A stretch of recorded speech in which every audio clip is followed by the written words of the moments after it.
జై శ్రీరామ. శ్రీరాముని అనుగ్రహముతో అంజనాదేవి జననము, ఆంజనేయుడు తండ్రి కేసరి జననము, ఆంజనేయుడు జననము చదువుతున్నాను. అంజనాదేవి పూర్వజన్మలో దేవలోకములో పుంజస్తకల అనే అప్సరసని దేవతల గురువు బృహస్పతి కుమార్తెగా పెంచుకున్నాడు. పుంజస్తకల ప్రతిరోజు తండ్రికి పూజకు పూలు తెచ్చేది. ఒకరోజు పూలు తెచ్చేటప్పుడు అక్కడ గంధర్వుడిని చూచి అలా ఉండిపోయెను. తండ్రి పుష్పములు ఇంకా తేలేదు అని పూల తోటకు వచ్చెను. తండ్రి బృహస్పతి పుంజస్తకలని చూచి కోపముతో, నీకు కోరిక కలిగినది కనుక నీవు భూలోకము వెళ్ళి కోరిక తీర్చుకొని మళ్ళీ ఇచ్చటకు రా అని శపించెను. తండ్రి బృహస్పతి శాపకారణముగా భూలోకమునకు కుంజరుడు అనే వానరుని కుమార్తెగా జన్మించెను. ఆ కుమార్తెకు అంజనాదేవి అని పేరు పెట్టెను. ఇప్పుడు ఆంజనేయుడు తండ్రి కేసరి చరిత్ర చదువుతున్నాను.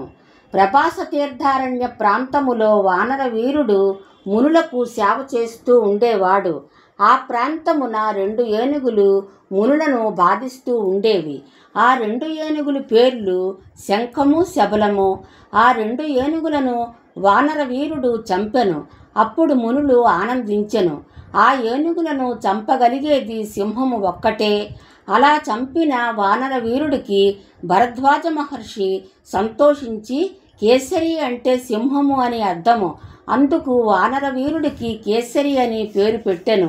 కేసరి ఘనతను విన్న అంజనాదేవి తండ్రి కుంజరుడు తన కుమార్తె అయిన అంజనాదేవిని ఇచ్చి వివాహము చేసెను. అంజనాదేవి కేసరి శివభక్తులు. వానరులు అయిన కామరూపులు. కామరూపులు అంటే సమయాన్ని బట్టి రూపము మార్చడము అని అర్థము. తిరుమలగిరి పర్వతముపై అంజనాదేవి సంతానము కొరకు తపస్సు చేసుకొనుచుండెను.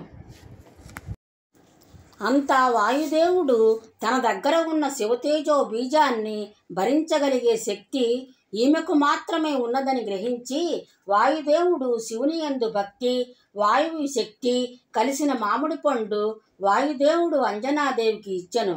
అంజనాదేవి ఆ పండు తిని గర్భవతి అయినది. కేసరి మనకు కారణజన్ముడైన కుమారుడు కలగబోతున్నాడు అనుకొని సంతోషించెను. ఇప్పుడు ఆంజనేయుడు జననము చదువుతున్నాను. శివతేజమును గర్భమున మోయుచున్న అంజనాదేవి నవమాసములు నిండినా జననము కాకపోవుటచే అంజనాదేవి ప్రసవవేదన అనుభవించుచుండెను. భర్త కేసరి ఆందోళన చెంది వాయుదేవుడిని ప్రార్థించెను. శిశువు గర్భము నుండి రాకపోవడము కారణము ఏమై ఉండును అని హరిహర బ్రహ్మాదులు అందరూ కలవరపడుచుండెను.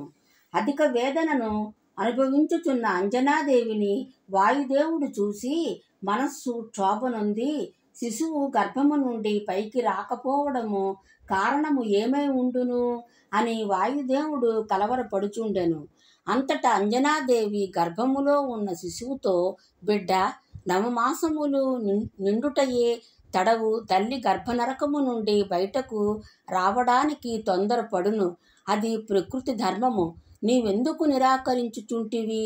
అందుకు కారణము వివరింపుము అని తల్లి అంజనాదేవి గర్భములో ఉన్న శిశువుని అడిగింది.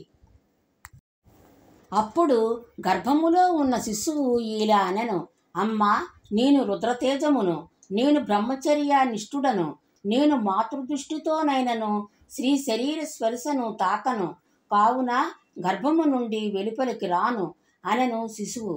బ్రహ్మదేవుడు వాయుదేవునితో ఇట్లనెను, వాయుదేవా, ఈ సమస్యను విశ్వకర్మ భగవానుడు తప్ప మరెవ్వరూ పరిష్కరింపలేరు అని త్రిమూర్తులు చెప్పెను. దేవతలందరూ విశ్వకర్మ భగవానుడిని ప్రార్థింపగా విశ్వకర్మ ప్రత్యక్షమయ్యి దేవతలకు అభయమొసంగి అంజనాదేవి గర్భమున ఉన్న శిశువుతో, కుమార, నీ అభీష్టము నీ నెరింగితిని, నీ బ్రహ్మచర్య వ్రతమునకు భంగము కలుగకుండా చేసదనని చెప్పి ఆ బాలునకు గర్భమునందే బ్రహ్మచర్య సంస్కారములు ఉపనయనమును చేసి బంగారు జన్యము, కంకణములు, మొలత్రాడు, మణిహారము, పట్టు కౌపీనములను సృష్టించి ధరింపచేసి ఇక నీవు నిర్భయముగా బయటకు రమ్మని ఆదేశించెను విశ్వకర్మ భగవానుడు. విశిష్ట శక్తి సంపన్నుడైన హనుమ వైశాఖ మాసము దశమి శనివారము పూర్వభాద్ర నక్షత్రము కర్కాటక లగ్నము గ్రహాలన్నీ శుభస్థానములలో ఉన్న మధ్యాహ్న తరుణములలో తల్లి అంజనాదేవి గర్భము నుండి సర్వాలంకరణాభూషితుడై బయటకు వచ్చెను. ఆ బాలుడు జన్మించిన తరువాత అంజనాదేవి ఆనందమునకు అవధులు దాటెను. తండ్రి కేసరి పున్నమి రోజు చంద్రుని చూచినంత ఆనందము పొందెను. వాయువు మందమారుతములు వీచెను. అగ్ని ప్రదక్షిణ జ్వాలలతో జ్యోతులు వెలిగించెను. నదులు పొంగి ప్రవహించెను. భూమి పులకించి ఫలపుష్పములు ఇచ్చెను. సముద్రము ఉత్తుంగ తరంగములతో ఘోషించెను. దేవతలందరూ ఆ కుమారుడిని చూచి పుష్పవృష్టిని కురిపించిరి. ఇప్పుడు ఆంజనేయుడికి అందరూ ఇచ్చిన వరాలు చదువుతున్నాను. సకల వేద శాస్త్ర పాండిత్యమును సూర్యుడు అనుగ్రహించెను. జలము నుండి ప్రమాదములు కలుగకుండా వరుణుడు వరములు ఇచ్చెను. అకాల మృత్యువు అనారోగ్యములు కలుగకుండా యముడు వరము ఇచ్చెను. పాశుపతాశ్రమము భయము లేకుండా పరమేశ్వరుడు ఆశీర్వదించెను. బ్రహ్మాస్త్ర బంధము లేకుండా దీర్ఘాయుష్యును బ్రహ్మదేవుడు అనుగ్రహించెను. తనచే నిర్మితమగు ఏ ఆయుధముల చేతను ప్రమాదము లేకుండా చిరంజీవత్వమును శ్రీ విశ్వకర్మ భగవానుడు ప్రసాదించెను. దైవ కార్య నిమిత్తము శివుని సంకల్పముతో రుద్ర తేజస్సుతో జన్మించిన నీవు శివుణ్ణి రంజింపచేస్తూ శివరంజనుడవై లోక ప్రసిద్ధి చెందుదువని దేవతలందరూ ఆశీర్వదించిరి. దేవతలందరూ ఇచ్చిన వర ప్రభావము వలన హనుమకు బలము ఎక్కువయ్యి 6 రోజులు పిల్లవాడు సూర్యుడు ఎరుపు రంగును చూచి పండు అనుకొని సూర్యుడి దగ్గరకు వెళుతుంటే ఇంద్రుడు బుగ్గల మీద తన్నెను. మునులు ఆశ్రమమునకు వెళ్ళి అల్లరి పనులు చేస్తుంటే నీకు ఇంత చిన్నతనములో ఇంత బలము వద్దని దేవతలందరూ ఇచ్చిన వరాలను మునులు దాచిరి. ఆంజనేయుడు పెద్ద అయిన తరువాత రావణుడు ఉన్న లంకకు వెళ్ళడానికి హనుమకు ఉన్న బలమును జాంబవంతుడు జ్ఞాపకము చేసెను. అప్పుడు శతయోజనాలు దాటి లంకకు వెళ్ళెను శ్రీ హనుమ. జై శ్రీరామ.